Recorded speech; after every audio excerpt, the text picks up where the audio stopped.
খবর শোনালেন মহাকাশ গবেষকরা। আগামী মাসেই পৃথিবীতে ঘটতে চলেছে এক মহাজাগতিক ঘটনা। এই দিন না ঘুমানোর নির্দেশ দিয়েছে গবেষকরা। অন্ধকার নেমে আসবে বিশ্বজুড়ে, ইঙ্গিত মিলেছে 1400 বছর আগে ভবিষ্যৎবাণীর। তবে কি হতে চলেছে নির্দিষ্ট এই তারিখে? প্রিয় দর্শক, আপনি যদি রাসূলুল্লাহ সাল্লাল্লাহু আলাইহি ওয়াসাল্লামকে বিশ্বাস করেন, অবশ্যই আলহামদুলিল্লাহ কমেন্ট করবেন এবং ভিডিওটি শেয়ার করে সকলকে সতর্ক করে দিবেন। মানব জাতির জন্য নয়, পুরো বিশ্বের জন্য এক নয়া আতঙ্ক শুরু হতে যাচ্ছে।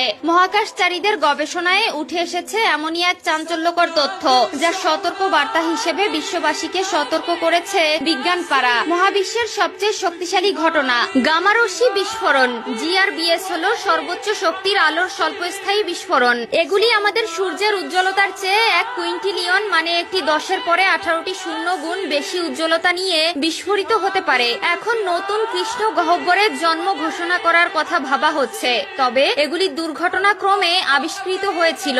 তবে সম্প্রতি নাসার কেপলার টেলিস্কোপেই প্রথম ধরা পড়ল পৃথিবীর এক দোসরের অস্তিত্ব।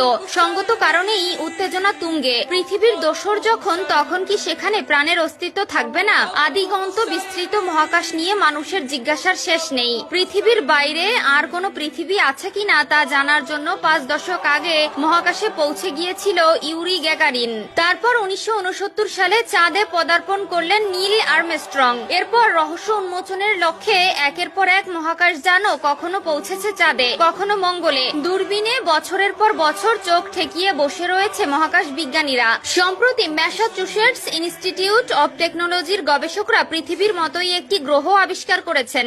একেবারে আমাদের পৃথিবীর মতোই আকৃতি তার। 2017 সালে মার্কিন মহাকাশ গবেষণা সংস্থা নাসার কেপলার টেলিস্কোপে প্রথম এই গ্রহ থেকে সংকেত আসে। গ্রহের নাম দেওয়া হয়েছে K2 315b।